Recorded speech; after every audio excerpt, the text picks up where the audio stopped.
اعوذ باللہ من الشیطان الرجیم بسم اللہ الرحمن الرحیم انتم کیا تم اشد سخت تر ہو خلقاً دوبارہ تخلیق میں ام السماء یا آسمان بناہا اس اللہ نے بنایا اسے رفع اس نے بلند کیا سم کہا اس کی چھت فسوا پھر ٹھیک ٹھاک کیا اسے واغطشا اور طریق کیا لیلہا اس رات کو واخرجا اور روشن کیا ضحاہا اس دن کو والارض اور زمین بعد ذالک اس آسمان کے بعد دہاہا اس نے بچھایا ہموار اسے اخرجا اسے نکالا منہا اس میں سے معا اس کا پانی ومرعا اس کا چارہ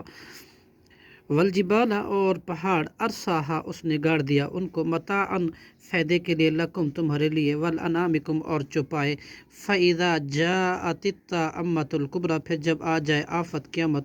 بہت بڑی یوم اس دن یتذکر یاد کرے گا انسان ما سعی جو اس نے کوشش کی وبرزتی اور ظاہر کر دی جائے گی جہیم دوزخ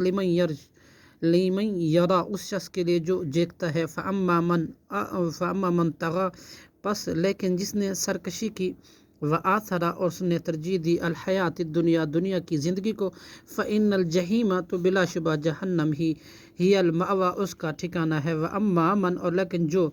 خافا ڈر گیا مقام ربہ اپنے رب کے سامنے کھڑے ہونے سے ونہى النفس اور اس نے روکا اپنے نفس کو عن الہوی بری خواہشات سے فإن الجنت ہی المأوی تو بلا شبہ جنت ہی اس کا ٹھکانہ ہے یسألونک یہ کافر سوال کرتے ہیں آپ سے اے محمد صلی اللہ علیہ وسلم عن الساعۃ قیامت کی بابت فإن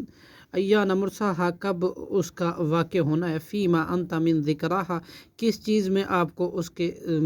کس چیز میں ہیں آپ اس کے ذکر سے الی ربک آپ کے رب کی طرف ایان مرساہا کب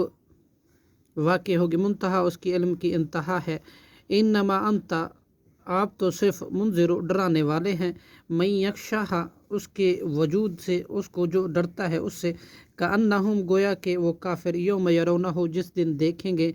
اس کو تو سمجھیں گے لم یلبسو نہیں وہ ٹھہرے دنیا میں الا عشیۃ مگر ایک شام او ضحاہا یا اس کی صبح صدق اللہ العظیم.